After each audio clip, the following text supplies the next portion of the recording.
Hello friend, welcome to my YouTube channel Ajay English Classes. Today we are going to discuss about grammar. Friends, today we will read about sentence. Friends, sentence के अंतर्गत हम kinds of sentence उन्हीं kinds of sentence के को हम detail में अध्ययन कर रहे हैं. उसी सीरीज को हम आगे बढ़ा रहे हैं. तो इनडायरेक्ट अब उसके बाद हम इनडायरेक्ट इंट्रोगेटिव सेंटेंस के बारे में डिस्कस करेंगे. Now let start this video. Indirect interrogative sentence में what, why, who, whom, how, when, which, where आदि शब्दों का प्रयोग किया जाता है. रूल्स: व्हाई वर्ड्स मतलब WH word plus linking verb plus subjects plus no not plus complement. यह स्ट्रक्चर रहेगा इसका. या WH वर्ड या मॉडल वर्ब होने पर WH वर्ड, फिर मॉडल वर्ब, फिर ऑक्सिलरी वर्ब, फिर सब्जेक्ट, फिर नॉट, फिर मेन वर्ब, प्लस ऑब्जेक्ट, फिर अदर वर्ड. ये स्ट्रक्चर रहेगा. जैसे व्हाई इज ही एंग्री. अब व्हाई मॉडल वर्ब हो गया, इज लिंकिंग वर्ब हो गया, ही सब्जेक्ट हो गया, एंग्री कॉम्प्लीमेंट या अदर वर्ड हो गया. नेक्स्ट, हु आर यू, तुम कौन हो. वेयर आर यू, तुम कहाँ जा रहे हो, तुम कहाँ रहते हो या कहाँ हो. हु आर यू यह इंडिकेट हो गया एक नाम का. हु आर यू, तुम कौन हो, इंडिकेट एक नाम है. व्हाट आर यू, तुम्हारा व्यवसाय क्या है, तुम्हारा बिजनेस क्या है, प्रोफेशन के बारे में बात कर रहा है. वेयर आर यू, तुम कहाँ रहते हो. वेयर आर यू लिव, तुम कहाँ रहते हो, उस प्लेस के बारे में इंडिकेट कर रहा है. व्हाई आर यू, तुम कौन. हु आर यू, तुम कौन हो, उसके बारे में रीजन कारण पूछ रहा है. हाउ आर यू, तुम कैसे हो. हाउ आर यू, तुम कैसे हो मतलब कंडीशन के बारे में बात कर रहा है. जब किसी वस्तु की रचना के बारे में जानकारी लेना हो तो हमें निम्न स्ट्रक्चर रचना का प्रयोग करना पड़ता है. फॉर एग्जाम्पल जैसे how does your father look like, तुम्हारे पिता कैसे दिखाई पड़ते हैं मतलब कैसे हैं. My father looks like you, मेरे पिता, वो आंसर होगा my father look like you, मेरे पिता तुम्हारे ही जैसे दिखाई पड़ते हैं.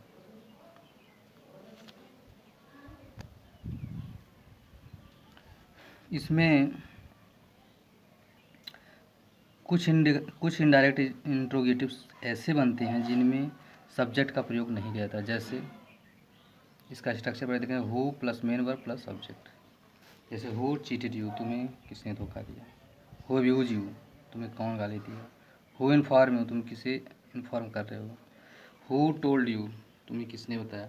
अब किसने सब्जेक्ट इसमें यूज नहीं, लेकिन ये सब्जेक्ट का सेंस दे रहा है. तो इनडायरेक्ट इंट्रोगेटिव सेंटेंस के अंदर आते हैं सब. या इसका स्ट्रक्चर है who plus auxiliary verb plus main verb plus object. Who has call you, who has call you, तुम्हें किसने फ़ोन किया कॉल किया. हु इज टॉक हिम, वो किससे बात कर रहा है. अब next imperative sentence. Imperative sentence ऐसे सेंटेंस जिनके द्वारा order, command, advice, suggestion, respect आदि व्यक्त किया जाता है, उन्हें हम इम्परेटिव सेंटेंस के अंतर्गत रखा जाता है. जैसे there are two kinds of imperative sentence. यहाँ दो प्रकार के इंट्रोगेटिव सेंटेंस भी दो प्रकार के होते हैं. जैसे एक पॉजिटिव सेंटेंस और दूसरा नेगेटिव सेंटेंस. और पॉजिटिव सेंटेंस किसे कहते हैं. Positive sentence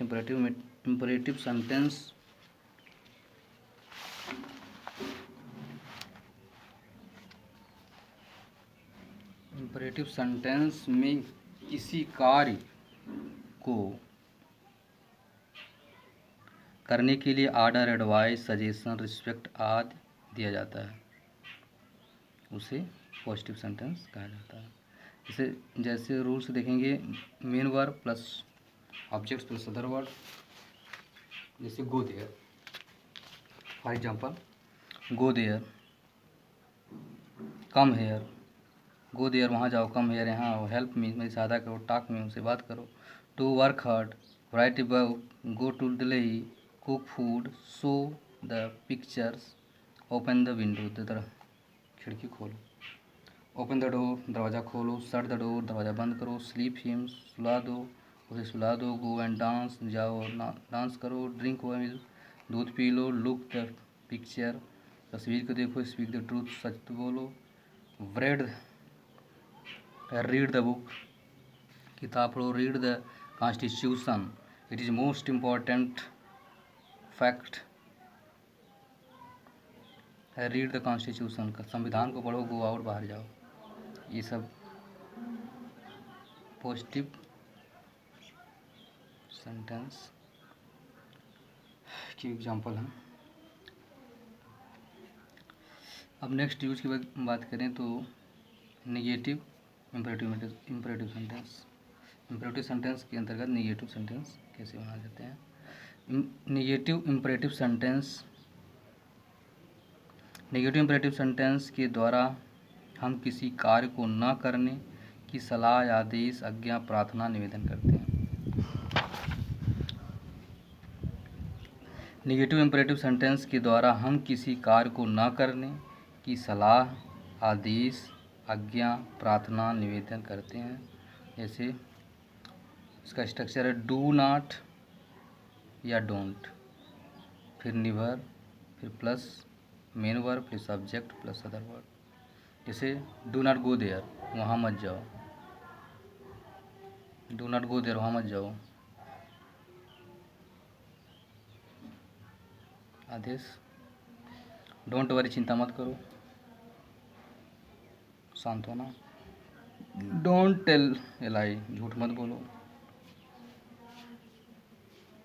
do not read novel, उपन्यास मत पढ़ो, आदेश ही दे रहा है। डोंट डिस्टर्ब मी, मुझे डिस्टर्ब मत करो। नेवर फॉलो मी, मुझे फॉलो मत करो। डोंट टच मी, मुझे मत छुओ। डोंट टॉक मी, मुझसे बात मत करो। डोंट सिंग ए सॉन्ग, यहाँ गीत मत गाओ। डोंट स्मोकिंग, यहाँ धूम्रपान मत करो। ये सब यूज है इसके।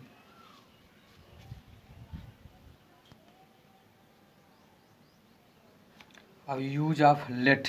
इम्परेटिव सेंटेंस में लेट का यूज हम कहाँ कहाँ करते हैं उसको देखेंगे। इम्परेटिव सेंटेंस में लेट का प्रयोग ऐसे कार्य, एक्शन को चलने फिरने देने की सलाह, आदेश, निवेदन, प्रार्थना आदि किया जाता है जो ऑलरेडी चल रहा है। ऐसे में निम्न स्ट्रक्चर का फॉलो कर प्रयोग किया जाता है। जैसे late plus object plus verb का फर्स्ट फॉर्म इसमें रहेगा। अदरवाइज जैसे लेट देम प्ले, उसे खेलने दो। लेट मी स्लीप, मुझे सोने दो। लेट हर सिंह के सॉन्ग, उसे गाने दो। लेट मी गो, मुझे जाने दो। लेट मी फॉरगिव, उसे भूल जाने दो। लेट हिम प्ले, उसे खेलने दो। लेट गो देयर, उसे जाने दो। लेट मी गो होम, उसे घर जाने दो। लेट मी गो होम, मुझे घर न जाने दो। लेट मी स्पीक, मुझे बोलने दो। लेट मी कुक फूड, मुझे खाना बनाने दो। ये सब लेट का यूज होता है इससे। लेट के बाद आने वाला प्रोनाउन, नोट में देखेंगे, लेट के बाद आने वाला प्रोनाउन ऑब्जेक्टिव केस में प्रयोग किया जाता है। लेट के बाद अस का प्रयोग करके सेंटेंस में एक प्रपोजल का या सुझाव या भाव व्यक्त किया जाता है। इसमें सब्जेक्ट अपने आप को और सुनने वाले को किसी कार्य को प्रपोज प्रस्तुत करता है। जैसे लेटस प्लस मेन वर्ब का first form plus object plus other verb. जैसे लेटस गो, जाने दो। लेटस रीड, पढ़ने दो। लेटस स्पीक, उसे बोलने दो। Let us Singh a song, से गाने दो।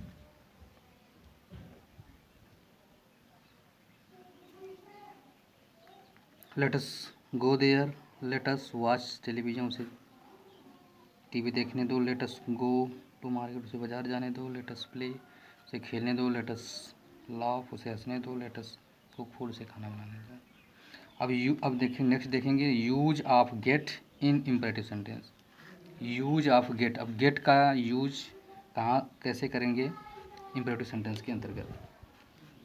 गेट का प्रयोग ऐसे कार्य को दिखाने के लिए किया जाता है। गेट का प्रयोग ऐसे कार्य को दिखाने के लिए किया जाता है जिसमें किसी कार्य को अन्य व्यक्ति से करवाने की सलाह, आदेश, सुझाव, आज्ञा, निवेदन की जाए, वहाँ पर हम गेट का इम्परेटिव सेंटेंस में यूज करते हैं। जैसे इसका स्ट्रक्चर देखेंगे, get plus subject plus verb का third form plus other word.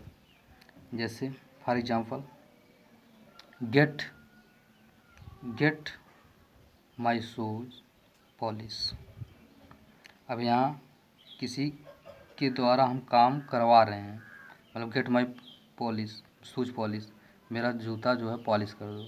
Get your class wash, तुम्हारा अपना कपड़ा धो दो।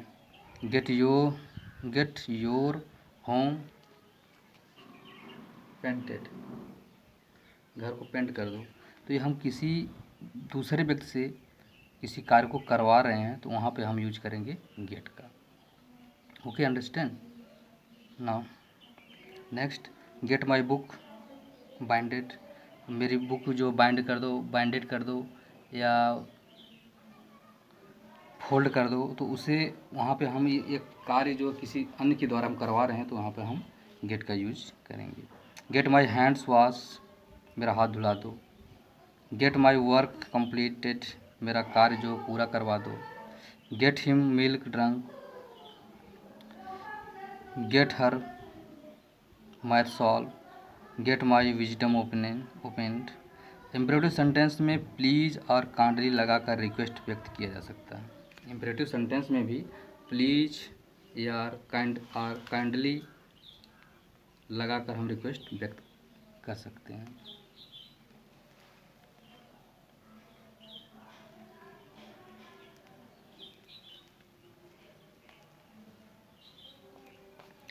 नेक्स्ट है फोर्थ है इसमें सेंटेंस के अंतर्गत फोर ऑप्टेटिव सेंटेंस, जिसका मतलब इच्छावाचक, इच्छा सूचक शब्द। ऐसे सेंटेंस जिनमें हम विश, इच्छा व्यक्त करते हैं उन्हें ऑप्टेटिव सेंटेंस के अंतर्गत रखा जाता है। इसका स्ट्रक्चर है may plus object plus verb का first form plus other verb. For example, जैसे मे यू लिव लॉन्ग, लंबे समय तक जियो। May you die soon, may you fail in the examination, may God bless you with this son. यह wish या आशीर्वाद देने के लिए हम इसका ऑप्टेटिव सेंटेंस का प्रयोग करते हैं। Wishing some words as have, जैसे विशिंग सम वर्ड ऐसे हैं, विशिंग जो विश करने के लिए यूज करते हैं, जैसे happy new year, God bless you. Good morning के लिए happy Holi, happy journey. Good afternoon के लिए गुड आफ्टरनून, गुड इवनिंग इत्यादि शब्द यूज करते हैं। नेक्स्ट है इसका एक्सक्लेमेटरी सेंटेंस, ऐसे वाक्य जिनमें दुख, सुख, विस्मय, घृणा, प्रशंसा आदि व्यक्त होते हैं उन्हें हम एक्सक्लेमेटरी सेंटेंस के अंतर्गत रखते हैं। फॉर एग्जांपल, जैसे एक्सक्लेमेटरी सेंटेंस के लिए मार्क ऑफ एक्सक्लेमेशन का प्रयोग किया जाता है। एक्सक्लेमेटरी सेंटेंस, एक्सक्लेमेटरी वर्ड्स निम्न है जैसे oh, ah, oh, alas, hurrah, bravo, fie, what, how, pooh, किसी भी शब्द के बाद मार्क ऑफ एक्सक्लेमेशन लगाकर एक्सक्लेमेटरी सेंटेंस बनाया जाता है। इससे हम यह एक्सक्लेमेटरी सेंटेंस के चिन्ह से देखकर हम एक्सक्लेमेटरी सेंटेंस को पहचान लेते हैं। जैसे इसमें इसे कुछ इंडिकेट करने वाले शब्द सूचक भी हैं, जैसे oh, alas, hurrah, bravo, fie, foh, what, how, pooh इत्यादि शब्द हैं। जैसे alas she died, oh she died वो मर गई। Hurrah we won the match, खुशी से हमने मैच, बहुत खुशी से हम व्यक्त करेंगे कि हमने मैच जीत लिया। How fine the day is, कितना सुहाना दिन है। Bravo you played the very well, अब समान तरीके से हम कहेंगे बहुत ही अच्छा तुमने खेला है match. Weather is very cold, हाँ मौसम तो बहुत आज ठंड है, बहुत सुहाना है, बहुत अच्छा है। Friends, I hope enjoy this video. Thank for watching this video. Thank you so much.